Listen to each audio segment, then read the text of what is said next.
बहुत बार ऐसा होता है ना कि जब हम बहुत परेशान होते हैं, दुखी होते हैं, हमें किसी की जरूरत होती है कि शायद आकर के कोई हमें कुछ बात ऐसी बोल दे कि हिम्मत आ जाए। लेकिन बात बोलना तो दूर, लोग हेल्प करने की सोचते भी नहीं है, दया ही नहीं आती है और बहुत बुरा लगता है कि हमारी जिंदगी का होगा क्या, कहाँ जाएंगे। तो चलिए शुरू करते हैं can't hurt me, master your mind and defy the odds, जिसे लिखा है डेविड गॉगिन्स ने। इस समरी की अगर बात की जाए तो यहाँ पर ऑथर डेविड ये मानते हैं कि लोग अपनी काबिलियत का सिर्फ 40% ही इस्तेमाल कर रहे हैं। हम में से ज्यादातर लोग हमारे अंदर जो नेचुरल हुनर या कह लीजिए कैपेबिलिटीज हैं, वहां तक पहुंच ही नहीं पाते हैं। अपनी लाइफ में डेविड ने बार बार ये साबित किया है कि वो इससे और भी ज्यादा कर सकते हैं। वो खुद को और भी पुश कर सकते हैं, अपनी लिमिट्स को और भी बढ़ा सकते हैं। अगर उन्होंने ऐसा किया है तो आप भी कर सकते हैं। आप अपनी जिंदगी के सारे दर्द, डर और मुश्किलों को हरा सकते हैं। आप भी वो बन सकते हैं जो आपने कभी सोचा नहीं था। ये समरी आपको बताएगी कि ये सब कैसे करना है। तो चलिए इस जर्नी को हम शुरू करते हैं और पहला चैप्टर है I should have been a statistics. आइए इसे समझते हैं। डेविड न्यूयॉर्क के एक अमीर पड़ोस में पले बढ़े थे। उनके पिता का स्केटलैंड नाम से एक अच्छा बिजनेस था। ये एक रोलर स्केट रिंग था जिसमें सेकंड फ्लोर पर बार भी था। डेविड की माँ एक हाउसवाइफ थी जो उनके पिता से 17 साल छोटी थी। उनका एक बड़ा भाई भी था जिसका नाम ट्रूनिस जूनियर है। बाहर से सबको एक नॉर्मल सी फैमिली की तरह लगती थी, लेकिन असल में ऐसा था नहीं। डेविड के पिता बहुत ही गुस्से वाले थे। वो अपनी फैमिली को अपने कंट्रोल में रखते थे और उनसे हर रात स्कॉटलैंड में काम करवाते थे। डेविड उस समय सिर्फ 8 साल के थे। उनका काम था रोलर स्केट की देख रेख करना और वहां आने वाले कस्टमर्स से उसका किराया लेना। उनकी माँ वहां पर कैशियर थी। कोई भी गलती होने पर डेविड के पिता उन्हें कड़ी सजा देते थे। एक बार तो वो उनकी माँ को दूसरी मंजिल से पहली मंजिल तक सीढ़ियों से घसीटते हुए लेकर गए थे। उनके पिता ने एक बार उनकी माँ का सर दीवार पर जोर से मारा था। जब डेविड ने भागकर अपनी माँ को बचाने की कोशिश की तो डेविड के पिता ने उन्हें बेल्ट से मारा। उनकी माँ बहुत सालों तक ये सब सहती रही। डेविड हमेशा स्कूल में सोते रहते थे। जब वो पहली क्लास में थे तब रात के काम की थकान की वजह से उन्हें नींद आने लगती थी। उनके शरीर पर बहुत सारी चोटों और जख्मों के निशान थे। इन सब चीजों की वजह से वो क्लास में पढ़ाया जाने वाला कोई भी लेसन सीख नहीं पाए और फाइनली एक दिन उनकी माँ ने डिसाइड कर लिया कि अब वो ये सब और सहन नहीं करेंगी। उन्होंने अपने हस्बैंड का एक क्रेडिट कार्ड और कार ली जो वो शायद ही कभी यूज करते थे। उस समय सब सुबह का नाश्ता कर रहे थे जब उनकी माँ ने कहा कि अब बहुत हो गया और वो यहाँ से जा रही है। डेविड और उनके भाई ने जल्दी जल्दी अपने कपड़े कचरे वाले बैग में भरना शुरू कर दिया। उनके पिता उनकी माँ की बहुत इंसल्ट कर रहे थे, उन्हें बहुत ही बुरा भला बोल रहे थे, पर फिर भी वो ऐसा कर पाई। वो अपना मन बना चुकी थी। डेविड और उनकी माँ ने इंडियाना में अपनी एक नई जिंदगी की शुरुआत की जहाँ पर उनके नाना नानी रहते थे। वैसे डेविड दूसरी क्लास में थे लेकिन अभी भी उन्हें पढ़ना लिखना बिल्कुल नहीं आता था, पर वो लकी थे कि वहां पर उन्हें एक ऐसी टीचर मिली जो उनके साथ एक्स्ट्रा टाइम बिताने लगी। ये टीचर एक नन थी जो गुस्से वाली और थोड़ी सख्त तो थी, लेकिन उन्हें डेविड की परवाह थी। साल के खत्म होते होते वो अपने क्लासमेट की तरह ही पढ़ने लगे थे। इस टीचर ने डेविड को इंसानों के स्वभाव के बारे में भी सिखाया। जैसे उनके पिता हमेशा मुस्कुराते रहते थे लेकिन वो बहुत ही बुरे इंसान थे। उनकी टीचर सिस्टर कैथरीन कभी मुस्कुराती नहीं थी, पर वो एक अच्छी इंसान थी और उन्होंने डेविड की बहुत हेल्प की। तीसरी क्लास में डेविड को नए टीचर मिले। अब बच्चों को कर्सिव हैंडराइटिंग में लिखना जरूरी था, पर डेविड ने अभी सिर्फ लिखना और कैपिटल लेटर में पढ़ना शुरू किया था। उन्हें कर्सिव हैंडराइटिंग में लिखना नहीं आ रहा था और फिर से उन्हें पढ़ाई में परेशानी होने लगी थी। उनके बड़े भाई इंडियाना में एडजस्ट नहीं कर पा रहे थे। वो अपने गुस्से वाले पिता और स्कॉटलैंड की बेकार सी नौकरी करने वापस चले गए। इसी बीच डेविड और उनकी माँ पब्लिक हाउस में शिफ्ट हो गए जिसके लिए उन्हें $7 देने होते थे। जहां सरकार की तरफ से राहत और खाने के भी अरेंजमेंट होते थे। उनकी माँ एक स्टोर में काम करने लगी। उनकी माँ ने एक स्टेट यूनिवर्सिटी में एडमिशन लिया और काम खत्म करने के बाद वहां पर जाकर पढ़ा करती थी। डेविड अपने स्कूल में एक अकेले ब्लैक स्टूडेंट थे और पढ़ाई में सबसे कमजोर भी थे। उनकी टीचर ने उनका तीसरी क्लास में एक स्पेशल प्रोग्राम में एडमिशन करवाया, क्योंकि उन्हें लगता था डेविड को ADHD है। ये कंडीशन है जो अटेंशन बनाए रखने और बिहेवियर को कंट्रोल करने में दिक्कत पैदा करता है। उन्हें सिखाने और उन पर ज्यादा मेहनत करने की बजाय उनकी टीचर उन्हें क्लास से बाहर निकाल देती थी, जिससे डेविड स्ट्रेस में रहने लगे और उनके अंदर सोशल एंजाइटी डेवलप होने लगी। मतलब उन्हें लोगों से मिलने और भीड़ भाड़ से डर लगने लगा था। अब क्योंकि डेविड लेसन्स को नहीं समझ पा रहे थे तो उन्होंने चीटिंग करना सीख लिया। उन्होंने चीटिंग करके ही अपने एलिमेंट्री से हाई स्कूल तक पास किया। टीनेज में उनके अंदर बहुत गुस्सा था। उनके हाई स्कूल में 12,000 स्टूडेंट थे, जिनमें से सिर्फ 5 ब्लैक थे। डेविड ने बहुत ज्यादा भेदभाव का सामना भी किया। उन्हें बार बार काला कहकर बुलाया जाता था, जिससे उनके अंदर बहुत गुस्सा भर गया था। एक बार डेविड और उनका कजन भाई सड़क से जा रहे थे। एक कार वहां से गुजर रही थी। उस कार में से एक गोरे लड़के ने चिल्लाकर कहा, काले लड़कों। डेविड और उनके भाई ने इसे नजरअंदाज किया, लेकिन कुछ देर के बाद वो कार रुक गई। वो लड़का गाड़ी से उतरा और उसने एक बंदूक निकालकर डेविड के सर पर लगा दी। डेविड बहुत डर गए थे, लेकिन उन्होंने कुछ नहीं किया। कुछ देर के बाद वो लड़का कार में बैठा और चला गया। डेविड बहुत गुस्से में थे, क्योंकि जो लोग उनकी इंसल्ट कर रहे थे वो उन्हें जानते तक नहीं थे। डेविड एक इंसान के तौर पर कैसे हैं वो लोग नहीं जानते थे। उन्होंने उन लोगों के साथ कभी कुछ गलत नहीं किया था, पर फिर भी लोग उन्हें हर्ट करते थे और चाहते थे कि वो मर जाएं। अपने जूनियर साल में डेविड इन सब चीजों से बहुत परेशान हो चुके थे, तो उन्होंने वही कर दिया जो लोग चाहते थे। डेविड ने बैगी कपड़े यानी ढीले ढाले कपड़े और अजीब सा हेयर स्टाइल रखना शुरू किया। उनके नाना ने उन्हें उनके जन्मदिन पर एक सेकंड हैंड कार दी थी। डेविड ने उस कार पर बहुत बड़ा स्पीकर लगा दिया और बहुत ऊंची वॉल्यूम में म्यूजिक चलाना शुरू कर दिया।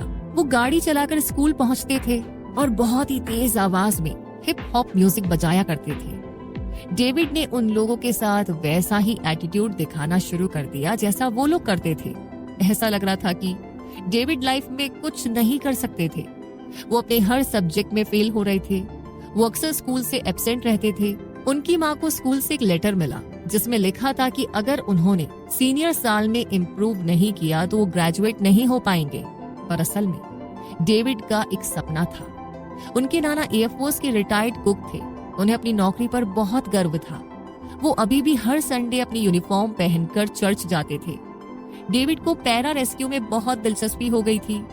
ये वो सोल्जर होते हैं जो प्लेन से पैराशूट पहनकर रेस्क्यू मिशन के लिए जंप करते हैं। उन्हें लगा कि एयरफोर्स किसी को भी अपनी टीम में शामिल कर लेगी, पर वो गलत थे। डेविड को पता चला कि उन्हें एक टेस्ट को पास करना पड़ेगा। इसे ASVA भी कहते हैं, जो सेना का सेट टेस्ट होता है। उसके बाद वो बदलने लगे।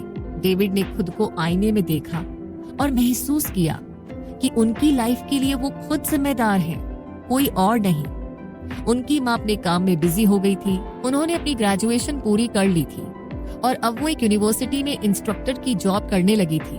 उन्होंने अपने दर्द को भुलाने के लिए दिन रात बहुत मेहनत की थी। डेविड समझ गई थी कि वो किसी पर भरोसा नहीं कर सकते और अगर उन्हें सच में एयरफोर्स में भर्ती होना है तो उन्हें बहुत मेहनत करने की जरूरत है। उन्होंने अपना सिर मुंडवाना शुरू कर दिया और अपने कपड़े पहनने का तरीका भी बदल दिया।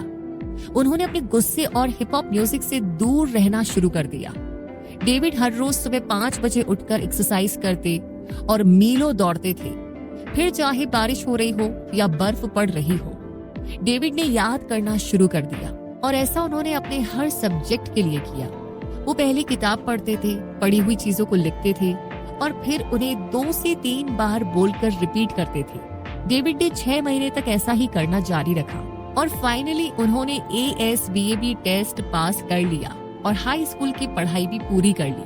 अब इस जर्नी में आगे जानेंगे द इम्पॉसिबल टास्क के बारे में। मतलब ये कि जब डेविड की ट्रेनिंग शुरू हुई तो उनकी हाइट 6'2" और वजन 175 पाउंड था। वो सबसे बेस्ट थे। उन्होंने running, pushup, situp, flutter kicks में बहुत अच्छा परफॉर्मेंस दिया। हालांकि पैरा रेस्क्यू के लिए उन्हें अच्छी स्विमिंग आना भी बहुत जरूरी था, पर डेविड उसमें अच्छे नहीं थे क्योंकि वो गरीब थे। तो उनकी माँ उनका एडमिशन किसी भी स्विमिंग क्लास में नहीं करवा पाई थी। वहाँ उन्हें कई पानी वाली एक्सरसाइज से गुजरना पड़ता था। इंस्ट्रक्टर पानी के अंदर उनके कॉन्फिडेंस को चेक करते थे। कई बार रेस्क्यू मिशन में सोल्जर को पानी के अंदर कूदना होता है, वो भी समुद्र में। डेविड को बहुत मुश्किल हो रही थी। उनका परफॉर्मेंस स्कोर बहुत कम था। सिर्फ 10 हफ्ते की अंडर वाटर ट्रेनिंग थी और उसके बीच में उनका मेडिकल चेकअप और ब्लड टेस्ट भी होने वाला था। चेकअप के दौरान डॉक्टर्स को पता चला कि डेविड को सिकल सेल की प्रॉब्लम है। इसका मतलब है कि ज्यादा एक्सरसाइज करने से उन्हें हार्ट अटैक हो सकता है। उन्होंने तय किया कि ये डेविड पर छोड़ दिया जाए कि वो आगे ट्रेनिंग जारी रखना चाहते हैं या नहीं। डेविड पानी के अंदर ट्रेनिंग की मुश्किल को और बर्दाश्त नहीं कर पा रहे थे। उनके रिकॉर्ड में उनके पीछे हटने का कारण सिकल सेल बताया गया, लेकिन डेविड जानते थे कि उन्होंने हार मान ली है और उन्होंने खुद को पुश करके कड़ी मेहनत नहीं की है। वो खुद से बहुत नाराज थे। उन्होंने अपनी जिंदगी को चेंज करने का एक मौका गंवा दिया था। वहाँ से छुट्टी मिलने के बाद डेविड ने एक हॉस्पिटल के कब्रिस्तान में सिक्योरिटी गार्ड की जॉब ज्वाइन कर ली। वहाँ पर वो बहुत ही कम पैसों में काम कर रहे थे। अपने फेलियर से डील करने के लिए डेविड हद से ज्यादा खाने लगे। वो एक ही बार में डोनट का पूरा डिब्बा खत्म कर लेते थे। इस तरीके से उनका वजन बढ़कर के 300 पाउंड हो गया था। एक रात हॉस्पिटल में डेविड को एक लड़की से बात करने का मौका मिला जो इको लैब में काम कर रहा था। ये एक पेस्ट कंट्रोल कंपनी थी। उसने कहा कि उसे फ्री में एक ट्रक मिलता है और उसके ऊपर हुक्म चलाने वाला बॉस नहीं। उसे डेविड की सैलरी से 30% ज्यादा मिलता है। तो डेविड इस काम को करने के लिए तैयार हो गए। हालांकि वहाँ पर काम करना बहुत ही मुश्किल था। डेविड को पूरी रात एक रेस्टोरेंट से दूसरे रेस्टोरेंट में चूहे और कॉकरोच पकड़ने का काम करना पड़ता था। वो रेस्टोरेंट की गंदी किचन में चूहा पकड़ने का ट्रैप लगाते और कॉकरोच मारने वाला स्प्रे करते थे। अगर आपको पता चल जाए कि इन रेस्टोरेंट्स के किचन कैसे हैं, तो आप वहाँ पर कभी भी खाना नहीं खा पाएंगे। डेविड ने कुछ महीनों तक यही नौकरी की। एक बार एक रेस्टोरेंट में उन्होंने किचन की बेसिन के नीचे कॉकरोच का बहुत बड़ा घर देखा। उन्होंने उस पर स्प्रे किया तो सारे कॉकरोच बाहर निकल आए। कुछ दीवार पर रेंगने लगे और कुछ उड़कर के डेविड के सर पर और कंधों पर बैठ गए। तब उन्हें महसूस हुआ कि बस अब बहुत हो गया। वो उस रेस्टोरेंट से भाग गए और अपना काम का सारा सामान वहीं पर छोड़ दिया। जब वो घर पहुंचे तो उन्होंने सबसे पहले नहाकर खुद को साफ किया। जब वो नहाकर बाहर आए तो डेविड ने टीवी पर एक कमर्शियल देखा। वो नेवी सील के लिए था, जो कि दुनिया की सबसे मुश्किल ऑपरेशन फोर्स होती है। उसमें कमांडिंग ऑफिसर बोल रहे थे कि हमें ऐसे आदमी की जरूरत है जो एवरेज होना पसंद नहीं करता और जिसमें हर चैलेंज को पार करने का जज्बा हो। डेविड को फील हुआ कि इनडायरेक्टली ये उन्हीं के लिए कहा जा रहा है। वो बिना दिशा वाली अपनी जिंदगी से थक चुके थे। अब वो अपने आप को दोबारा से साबित करना चाहते थे। कई ऑफिसर्स ने उन्हें रिजेक्ट कर दिया था क्योंकि वो बहुत मोटे थे, पर डेविड ने हिम्मत नहीं हारी। आखिरकार वो ऑफिसर शाल्जो से मिले, जिन्होंने डेविड पर भरोसा किया। शाल्जो ने कहा कि उन्हें 3 महीने में 100 पाउंड कम करना होगा और ESVAB टेस्ट भी दोबारा से देना होगा और उसमें अच्छे स्कोर लाने होंगे। डेविड ने काम करना शुरू कर दिया। वो सुबह 4 बजे उठते, ब्रेकफास्ट में एक केला खाते और 2 घंटे तक एक्सरसाइज की एक जगह खड़ी रहने वाली बाइक को चलाते हुए ESVAB की किताब पढ़ते। उसके बाद 2 घंटे पूल में स्विमिंग की प्रैक्टिस करते। उसके बाद जिम में बेंच प्रेस और टांगों की एक्सरसाइज करते थे। रात के डिनर में वो चिकन ब्रेस्ट और सब्जियां खाते थे। सोने से पहले वो फिर से स्टेशनरी बाइक पर 2 घंटे राइड करते थे।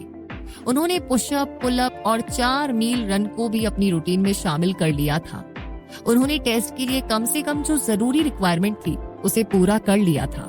डेविड बहुत ही खुश थे। उन्होंने अपनी माँ को फोन किया और ये खुशखबरी बताई। सील के लिए जितना वजन चाहिए था उन्होंने वो भी अचीव कर लिया था, लेकिन ये तो बस शुरुआत थी। और इसी के साथ अब आगे जर्नी में जानेंगे टेकिंग सोल्स, यानी कि बर्ड एस नेवी सील बनने के लिए 6 महीने की ट्रेनिंग होती है। ये 3 फेज में होती है। फर्स्ट फेज में फिजिकल ट्रेनिंग पार करनी होती है, दूसरे में ड्राइविंग ट्रेनिंग यानी पानी में गोता लगाने की ट्रेनिंग, और तीसरी फेज में युद्ध की ट्रेनिं होती है। बर्ड एज ट्रेनिंग को एवरेज 20% लोग ही पास कर पाते हैं। बहुत से ट्रेनी बीच में ही ये छोड़ देते हैं, क्योंकि इसमें सिर्फ उनकी फिजिकल ताकत ही नहीं बल्कि वो कितना सहन कर सकते हैं इसका भी टेस्ट होता है। डेविड 2 बार इस ट्रेनिंग में फेल हुए। पहली बार उन्हें डबल निमोनिया हो गया था, दूसरी बार उनका घुटना टूट गया था, पर फिर भी उन्होंने हार नहीं मानी और तीसरी बार ट्राई किया और वो सील बन गए। डेविड को लास्ट चांस दिया गया और कहा गया कि अगर इस बार उन्हें चोट लगती है तो बस यहीं पर सब कुछ खत्म है, इसके आगे कुछ नहीं। इसलिए उन्होंने सोच लिया था कि चाहे उनकी एड़ी भी टूट जाए पर वो जो भी कर सकते हैं वो जरूर करेंगे। डेविड अकेले एक ऐसे शख्स थे जिन्होंने एक ही साल में 3 बार बर्डेस ट्राई किया और अंत में सक्सेसफुल हुए। सील अपने हेल वीक यानी कि सबसे मुश्किल पहले हफ्ते की ट्रेनिंग के लिए फेमस है। इसके पहले फेज में ट्रेनीज को 130 घंटे की बहुत ही मुश्किल ट्रेनिंग करनी पड़ती है। उन्हें पुशअप, सिटअप, लंज और फ्लटर किक्स करने के लिए कहा जाता है। उसके बाद उन्हें समुद्र की गहराइयों में जाना होता है और लहरों का सामना करना पड़ता है, चाहे पानी कितना भी ठंडा ही क्यों ना हो। सभी ट्रेनीज को अपनी बाजू को लॉक करके एक चेन बनानी होती है जिससे कि डूबने का खतरा ना हो। उसके बाद इंस्ट्रक्टर उन्हें समुद्र के तट पर ले जाने को कहते हैं और अपनी बॉडी को रेत में रोल करने को कहते हैं ताकि गीली रेत उनकी बॉडी से चिपक जाए, और उस एक्स्ट्रा वेट के साथ उन्हें एक्सरसाइज को दोबारा से करने के लिए कहा जाता है। कभी कभी उन्हें काफी भारी बोझ उठाने को भी कहा जाता है और कभी बड़ी हवा वाली बोट को लेकर जाने का ऑर्डर दिया जाता है। उन्हें आराम करने का समय बिल्कुल भी नहीं दिया जाता है। ट्रेनीज को सोने नहीं दिया जाता और वो खुद को ठंड से बचाने के लिए ढक नहीं सकते। इंस्ट्रक्टर दिन रात उन पर चिल्लाते रहते हैं और उन्हें ये रूटीन दिन रात फॉलो करना होता है। उन्हें बार बार इंस्ट्रक्टर कमजोर और बेकार कहकर घर लौट जाने के लिए कहते हैं। डेविड अपने आप से बहुत बार पूछते थे कि मैं यहाँ पर क्यों हूँ। सील में लोगों को तैयार नहीं किया जाता, वहाँ रहना आपकी अपनी मर्जी होती है। बर्ड एज में रहना सिर्फ फिजिकल चैलेंज नहीं बल्कि एक इमोशनल टेस्ट भी है। बहुत सारे ट्रेनी तो इसे बीच में ही छोड़कर चले जाते हैं। उन्हें 3 बार घंटी बजाकर हेलमेट को सीमेंट के पैच पर छोड़ना होता है, पर डेविड उनमें से एक नहीं बनना चाहते थे। डेविड ने अपने दिमाग को कैसे शांत रखना है ये सीख लिया था। डेविड ने अपने इंस्ट्रक्टर को दिखाया कि वो और उनके साथी उनका हौसला नहीं तोड़ सकते, चाहे जितनी भी मुश्किलें आए और चाहे वो जैसे भी शब्द यूज करके उनकी इंसल्ट करे। डेविड और 5 आदमियों का ग्रुप बन गया था जो उनकी तरफ बहुत स्ट्रांग रहे और उनमें से किसी ने भी हार नहीं मानी। एक बार एक टेस्ट हुआ जिसमें उन्हें 4 मील तक अपने कंधे पर भारी हवा वाली बोट को उठाकर भागना था। इंस्ट्रक्टर बस उन्हें बैठकर देख रहे थे और कॉफी पी रहे थे। डेविड को वो अपने दुश्मन जैसे नजर आ रहे थे। जिन भी मुश्किल एक्सरसाइज से उन्हें गुजरना पड़ रहा था वो और उनकी टीम उन सबसे थक चुके थे। डेविड ने अपने साथियों का उत्साह बढ़ाया। उन्होंने अपने साथियों से कहा, इंस्ट्रक्टर्स को दिखा दो कि हम किस मिट्टी के बने हैं। उन्होंने बोट को और ऊपर उठाया और तेजी से भागना शुरू कर दिया और बार बार चलाने लगे, तुम हमें नहीं हरा सकते।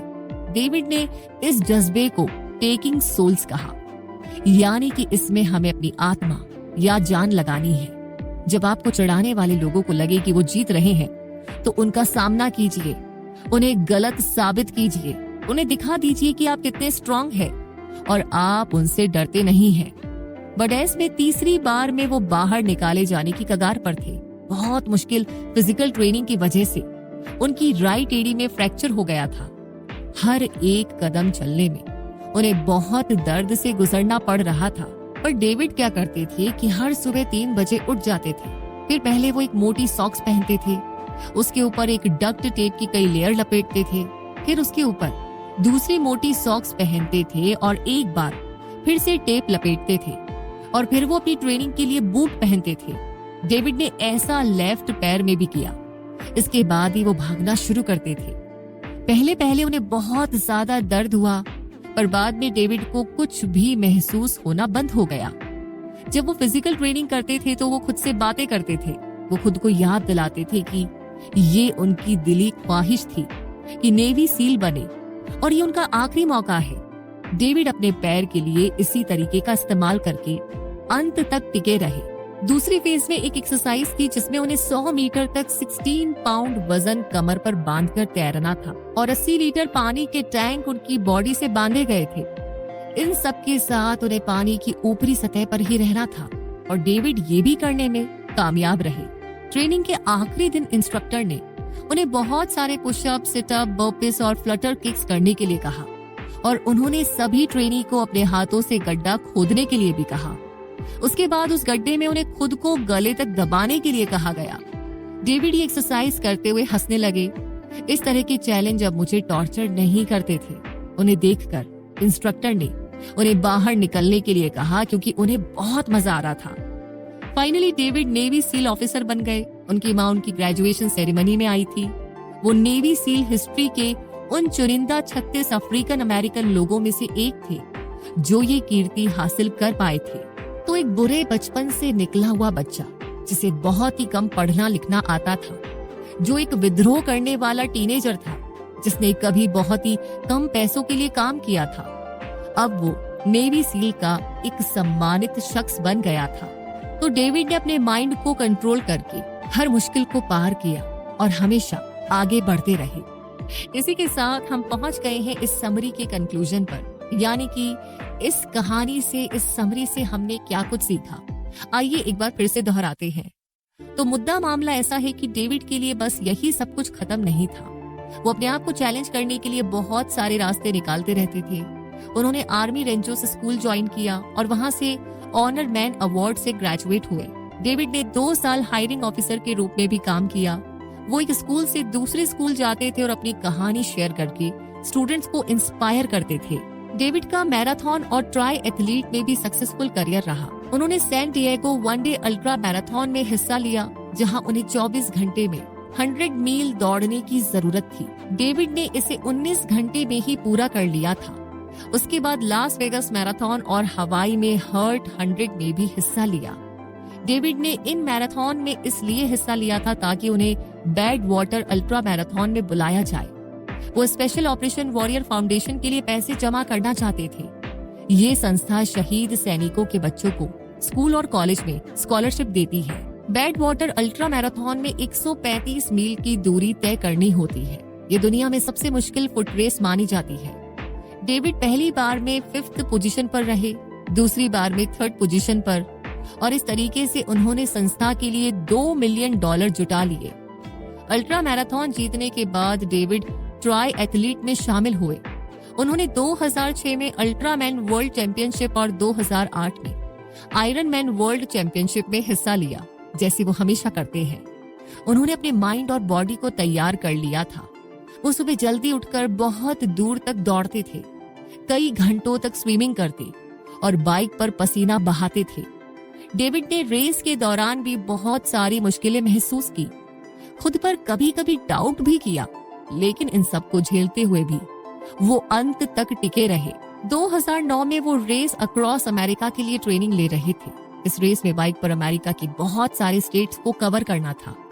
डेविड जो भी स्टेट कवर कर रहे थे उनकी मील रिकॉर्ड कर रहे थे, लेकिन उनका दिल 150 बीट पर मिनट पर धड़क रहा था, जिससे उन्हें अजीब सा महसूस होने लगा था। डॉक्टर ने बताया कि उन्हें ट्रायल सेप्टल डिफेक्ट यानी कि ASD है। इसका मतलब था कि डेविड के दिल में छेद है और वो इसी के साथ पैदा हुए थे। डॉक्टर को भी यकीन नहीं हुआ कि इतनी फिजिकल एक्टिविटी करने के बाद भी वो अब तक जिंदा कैसे थे। उन्हें बताया गया कि उनकी सर्जरी बहुत जरूरी है और उनके दिल पर पैच लगाया जाएगा। उनकी पहली सर्जरी फेल हो गई थी, लेकिन दूसरी कामयाब रही। डेविड को कुछ भी रोक नहीं सकता था, ASD भी नहीं। इसके बाद उनका अगला टारगेट था पुलअप्स में गिनीज बुक ऑफ रिकॉर्ड हासिल करना। उन्हें 24 घंटे में 4020 पुलअप्स के रिकॉर्ड्स को तोड़ना था। डेविड पहली और दूसरी कोशिश में नाकाम रहे। उन्हें शर्म, अपमान और निराशा महसूस होने लगी, लेकिन उन्होंने हमेशा की तरह कभी भी हार नहीं मानी। उन्होंने और ज्यादा प्रैक्टिस और मेहनत की। उन्होंने सभी तैयारियां की जो जीतने के लिए जरूरी थी। तीसरी कोशिश में डेविड कामयाब हुए। उन्होंने सिर्फ 17 घंटे में 4030 पुलअप्स किए। ये रिकॉर्ड 2014 तक उनके नाम रहा।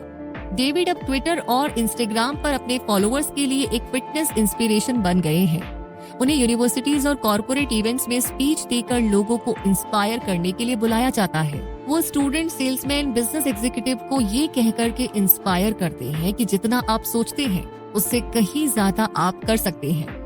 आपको अपनी लिमिट सेट नहीं करनी चाहिए, क्योंकि अगर आप फोकस करते हुए आगे बढ़ते रहेंगे तो आप सच में वो हासिल कर सकते हैं जो आपने कभी सोचा भी नहीं होगा, जैसे कि डेविड ने किया।